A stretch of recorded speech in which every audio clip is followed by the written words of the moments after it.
Raise virus একটি আতঙ্ক, পৃথিবীর ধ্বংসের কারণ। আজ থেকে 28 বছর আগে 2002 সালে যেদিন এই ভাইরাস প্রথম আঘাত আনে, মানুষ বুঝতে পারেনি এটা শুধু ভাইরাস নয়, এটা মানুষের ভেতরের অন্ধকার দিকের প্রতিচ্ছবি। যখন সভ্যতা ধ্বংস হয় তখন মানুষ কি বাঁচে, নাকি রেজ ভাইরাস আমাদের সবচেয়ে বড় শত্রু? নমস্কার, আজ আমরা ইনডেপথে ব্যাখ্যা করব 2025 সালে মুক্তিপ্রাপ্ত post apocalyptic horror movie 28 years later. ছবিটির পরিচালনা করেছে Oscar winning director Danny Boyle. যেহেতু এই হরর ফিল্ম লিনিয়ার ন্যারেটিভ ব্লকসে দেখানো হয়েছে, তাই এতে কোনো মোটিভ আর মেটাফোর নেই। যেটা আছে সেটা হলো থিম, ড্রামাটিক সিম্বল আর ক্লিফ হ্যাঙ্গার। ভিডিও শেষে আপনাদের সামনে রাখবো ছবির ড্রামাটিক ব্লকসের সাথে ন্যারেটিভ বিটসের ডিটেল অ্যানালিসিস। তাই চলুন আজ আমরা সেই পৃথিবীতে ফিরছি যেখানে আশা আর হিংস্রতা পাশাপাশি হাঁটে। 2002 সাল, স্কটিশ হাইল্যান্ডস। একদিন শুরু হয় দুঃস্বপ্নের প্রথম অধ্যায়, রেজ ভাইরাস। এই ভাইরাস শুধু শরীর নয়, মনকেও গ্রাস করে। আর সেখানেই শুরু হয় ছোট্ট জিমির গল্প।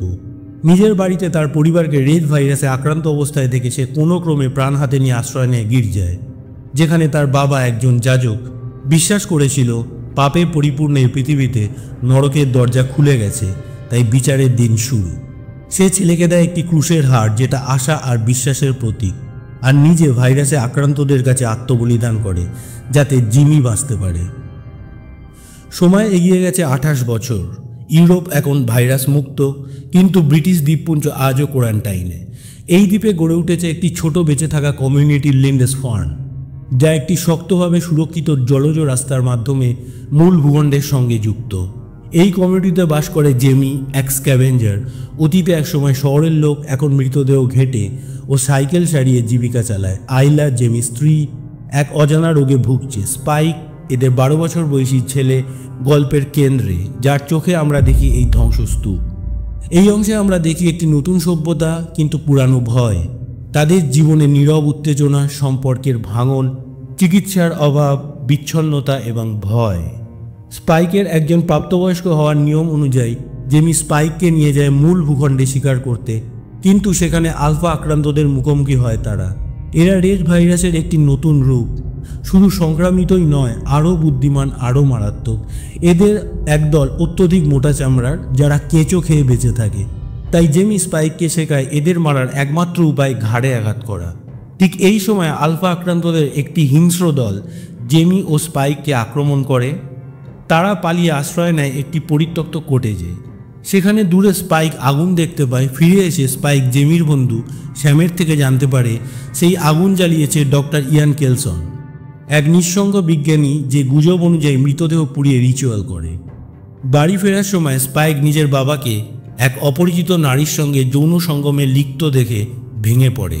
তাই সে গোপনে মা আইলাকে নিয়ে চলে যায় মূল ভূখণ্ডে কেলসনের খোঁজে, এই আশায় ডক্টর কেলসন আইলার অজানা রোগ সারিয়ে দিতে পারবে। এভাবেই স্পাইক শুরু করে নিজের বাঁচার যুদ্ধ। কিন্তু পথে আইলা হাঁপিয়ে পড়ে, তাই দুজনে নিকটবর্তী পুরনো গির্জায় আশ্রয় নেয়। এখানে অনেক দিন পর মা ও ছেলের স্বাভাবিক আবেগময় কথোপকথন হয়। খানিক বাদে আইলা ঘুমিয়ে পড়লে স্পাইক আইলাকে পাহারা দিতে দিতে ঘুমিয়ে পড়ে। বিপদ ঘনিয়ে আসে। এক ভাইরাসে ইনফেক্টেড ক্রলার স্পাইকের জুতোর ফিতে কেঁচো ভেবে কামড় বসায়। তখনই আইলা খালি হাতে আক্রান্তকে শেষ করে, কারণ আইলা মা হওয়ার আগে পর্যন্ত ছিল একজন শ্রেষ্ঠ স্ক্যাভেঞ্জার। যদিও পরের দিন সে তার ছেলেকে এইসব কিছুই জানায় না, কারণ সে চায় না স্পাইক শুধু একজন শিকারী হয়ে বাঁচুক। সে আশাবাদী পৃথিবী আবার শিক্ষা সংস্কৃতিতে ভরে উঠবে। কিন্তু তখনই এক আলফা জম্বি দুজনকে অ্যাটাক করতে আসে। স্পাইক তীক্ষ্ণ নিশানায় শেষ করে জম্বিটিকে। পেছন থেকে আরও জম্বিরা দুজনকে ধাওয়া করে। এই সিনটা আশা ও হিংস্রতার প্রপার কন্ট্রাস্ট। এদিকে মূল ভূখণ্ডে সুইডিশ নাটো সৈনিকের এক দল টহল দেয়া নৌকা ডুবে যাওয়ায় তীরে উঠে আসে, কিন্তু রেজ ভাইরাসে আক্রান্ত আলফাদের হামলার সম্মুখীন হয়। একে একে প্রাণ হারায়। যদিও জীবিত থাকে একমাত্র এরিক স্কুইনভিস্ট, সে আক্রান্তদের হাত থেকে বাঁচিয়ে নিয়ে যায় স্পাইক ও আইলাকে। চলতে চলতে তারা দেখে একটি পরিত্যক্ত ট্রেন, যার ভেতর থেকে একটি নারীর আর্তনাদ ভেসে আসছে। আইলা কাছে আসতেই ভাইরাসে আক্রান্ত মহিলাটি তাকে বাধা দেয়, কারণ সে জন্ম দিচ্ছে তার সন্তানের। আইলা তাকে সাহায্য করে এই প্রসব প্রক্রিয়ায়। এই সিনটা অত্যন্ত গুরুত্বপূর্ণ, কারণ এক জম্বি যে একজন মাও বিশ্বাস করছে, সাথে সাথে হিংস্রতা ভুলে যাচ্ছে আর এক মায়ের সামনে, যা এক নতুন দৃষ্টিকোণ এনে দেয় রেজ ভাইরাসের প্রতি। এই সুস্থ শিশুটি এত হিংস্রতা হতাশার মধ্যে আশার প্রতীক। এটা সিম্বল, মানুষ যদি আশাবাদী হয় তাহলে মিরাকেল সম্ভব, আর সব জায়গায় লজিক খাটে না। কিন্তু এই দেখে ক্রুদ্ধ এরিক আক্রান্ত মাকে হত্যা করে, সাথে শিশুটিকেও মারতে উদ্যত হয়। এই সিনটা আরেকটি কন্ট্রাস্ট ন্যারেটিভ বিট। দেখানো হচ্ছে ভয় ভাইরাস থেকে একটি মতাদর্শে স্থানান্তরিত হচ্ছে, একটি মানবসৃষ্ট ভয়ের রূপ। সাথে আমাদের প্রশ্ন করছে কে বেশি বিপজ্জনক, রেজে আক্রান্ত মানুষ নাকি স্বাভাবিক বুদ্ধিসম্পন্ন মানুষ। তৎক্ষণাৎ এক আলফা আক্রান্ত এসে এরিককে মেরে ফেলে। আলফাও স্পাইকের দিকে অগ্রসর হয়। স্পাইক কোনো ক্রমে আলফা আক্রান্তকে ট্রেনের বগিতে বন্ধ করে আইলা ও শিশুটিকে নিয়ে পালায়। কিন্তু আক্রান্ত আলফা ট্রেন থেকে বেরিয়ে এসে তাড়া করে। ঠিক তখনই আসে ডক্টর কেলসন, মরফিন ডার্ট দিয়ে আলফা আক্রান্তকে অজ্ঞান করে। স্পাইক ও আইলা কেলসনের লোহিত চামড়া দেখে সন্দেহপ্রবণ। কেলসন জানায় সে তার শরীরে আয়োডিনের প্রলেপ লাগিয়ে রাখে রেজ ভাইরাস থেকে বাঁচার জন্য। কেলসন এরিকের মাথার খুলিটি নিয়ে নেয়। কেলসন তাদের নিয়ে যায় নিজের তৈরি আশ্রয়ে, একটি জীবাণুমুক্ত কঙ্কালের মন্দির, বোন টেম্পল, যা মৃতদেহের হাড় ও মাথার খুলি দিয়ে তৈরি। এটাকে কেলসন বলে মেমেন্টো মোরি, যার মানে মৃত্যুকে মনে রেখো। আইলার নবজাত শিশুটিকে নিয়ে মেমেন্টো মোরি টেম্পেলে একই ফ্রেমে দেখানো আরেকটি ড্রামাটিক ব্লকিং কন্ট্রাস্ট। পেছনে মৃত্যুর স্মারক, সামনে নবজাত শিশু, যে আশা ও শুরুর প্রতীক। এই সিনটি বোঝাচ্ছে শেষ আর শুরু একই আবর্তের দুটি দিক, অর্থাৎ যা শুরু হয়েছে তা একদিন শেষ হবেই। আর আইলা হলো সেই ধারকের সিম্বল যাকে আমরা বসু মাতা হিসেবে কল্পনা করি, যে ধরে রাখে এই ভারসাম্য। আর মানুষের সৃষ্ট এই বোন টেম্পল সিনেমার মূল সিম্বলিজমের চূড়ান্ত রূপ। ভবিষ্যতের পৃথিবীতে শুধু ভাইরাস নয়, মানুষ নিজেই মৃত্যু পূজারী হয়ে উঠবে, যার প্রমাণ নিউক্লিয়ার ওয়েপনের সৃষ্টি ও বর্তমানের যুদ্ধমুখী মানব সম্প্রদায়। এবার গল্পে ফিরি। কেলসন এরিকের মাথার খুলি পরিষ্কার করে স্পাইককে দেয়। স্পাইক সেটি বোন টেম্পলে স্থাপন করে। স্পাইকের অনুরোধে আইলাকে পর্যবেক্ষণ করে কেলসন বুঝতে পারে আইলা ক্যান্সারে আক্রান্ত। আইলার এই রোগ পৃথিবীর ভারসাম্যে অবক্ষয়ের সিম্বল। যাই হোক, আইলার অনুরোধে কেলসন তাকে শান্তি মৃত্যু দেয়। আইলার খুলি স্পাইককে দেয়। স্পাইক মেমেন্টো মরিতে সেটা স্থাপন করে তার মায়ের স্মৃতির স্মারক হিসেবে। লক্ষ্য করবেন, স্পাইক যে মায়ের জন্য এত প্রতিকূলতা সত্ত্বেও কেলসনের খোঁজে এসেছে, সেই মায়ের মৃত্যুতে ইমোশনাল হয়ে পড়ে না। সিনটি হলো স্পাইকের মানবতাবোধ পতনের প্রথম ইঙ্গিত। আবার এক আলফা আক্রান্তের আক্রমণ। কেলসন শিশুটিও স্পাইককে নিয়ে পালায় এবং লুকায় এক লুকোনো গহ্বরে। কেলসন স্পাইককে ফিরে যেতে বলে, তাই স্পাইক ফিরে আসে লিন্ডেসফার্নে, সঙ্গে সেই নবজাত শিশুটি, যার নাম সে রাখে আইলা, সিম্বলিক রিপ্রেজেন্টেশন অফ নেম, অর্থাৎ আশার আলোকে বাঁচিয়ে রাখার চেষ্টা। স্পাইক শিশুটিকে গেটে রেখে যায় একটি চিঠি দিয়ে জেমির উদ্দেশ্যে, যাতে লেখা আছে, এই শিশুটি রেজ ভাইরাসের নয়, তাই জীবনের, আমি প্রস্তুত হলে আবার ফিরব। জেমি তার ছেলের সাথে দেখা করার চেষ্টা করে, কিন্তু পৌঁছতে পারে না, কারণ দ্বীপে জল বেড়ে গেছে। 28 বছর পর এর পরবর্তী সিনটি হলো কি সিন এই মুভির। এখানে হবে কাল্ট উন্মোচন। পরিবার থেকে বিচ্ছিন্ন স্পাইক ধ্বংসপ্রাপ্ত মূল ভূখণ্ডে রেজ ভাইরাসে আক্রান্ত হিংস্র আলফাদের সাথে লড়াই করছে নিজের বাঁচার জন্যে। স্পাইকের তীক্ষ্ণ নিশানায় মুগ্ধ হয়ে এগিয়ে আসে একটি কাল্ট সংগঠনের নেতা স্যার জিমি।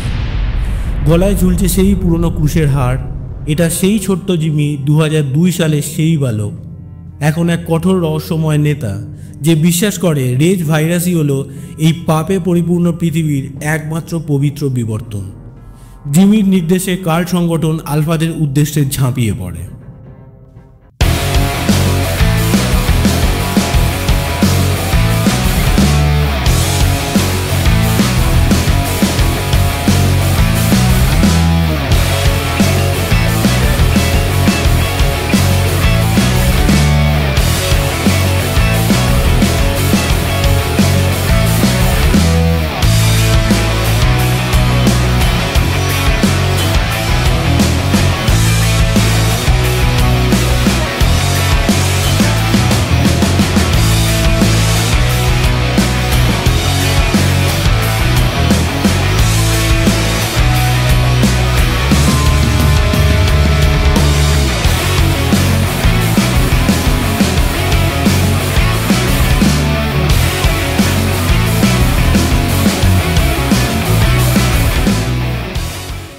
লক্ষ্য করবেন এরা আলফাদের ভয় পায় না, বরং আলফাদের শেষ করার মধ্যে দিয়ে আনন্দ উপভোগ করে। কাল্ট সংগঠনের এই হত্যা খেলা স্পাইককে পরবর্তী ধাপের জন্য মানসিকভাবে প্রস্তুত করে, যেটা দর্শককে এক শীতল পূর্বাভাস দেয় ভবিষ্যতের আরও ভয়ঙ্কর কাহিনীর। জিমির আইডিওলজি ভাইরাস শেষ নয়, এটাই শুরু। এই সিনটা কী সিন, কারণ এই দৃশ্যে ভাইরাসের ভয়কে সরিয়ে মানবসৃষ্ট আদর্শবাদী সন্ত্রাসের রূপ দেয়। এটি স্পাইকের সিম্বলিক নিষ্পাপতা হারানোর মুহূর্ত। সাথে সাথে সিনটি হলো ক্লিফ হ্যাঙ্গার, যা পরবর্তী সিকুয়ালের জন্য বৃত্তি প্রস্তুত করে। 28 ইয়ার্স লেটার বোন টেম্পল, যেটা 2026-এ রিলিজ হবে। Theme analysis and symbolism. এই ছবির কোর থিম সভ্যতার পতন ও রেজের বিবর্তন। এই চলচ্চিত্র অনুসন্ধান করে ট্রমা, ভয় এবং হতাশা। রেজ ভাইরাস সম্ভবত নতুন এক রূপে রূপান্তরিত হচ্ছে, সেটি প্রতিফলিত করে মানুষের ভিতরকার লাগামহীন অ্যাগ্রেশন, যেটা টেররিস্ট সংগঠনের মধ্যে দেখা যায়। মানবিকতার বিলুপ্তি এবং সামাজিক কাঠামোর ভেঙে পড়া। গল্পটি এক গভীর প্রশ্ন তোলে, সব কিছু হারানোর পরেও মানুষ কি আবার নতুন করে গড়ে উঠতে পারবে? আমরা কি আবারও নিজের ধ্বংস করে ফেলব? ছবির সিম্বলগুলি হলো রেজ ভাইরাস, যা এখানে ক্রোধ, আত্মঘাতী আদর্শ এবং মানবতার শেষ সীমার রূপক। মেমেন্টো মোরি প্রতীক হয়ে ওঠে স্মারক হিসেবে, আমাদের দেখায় মৃত্যুই সত্য, তাই আমরা তার মুখোমুখি হবই। স্পাইক ও শিশু আইলা নতুন পৃথিবীর প্রতীক, ধ্বংসের মধ্যেও জন্ম, বিচারের মধ্যেও করুণা।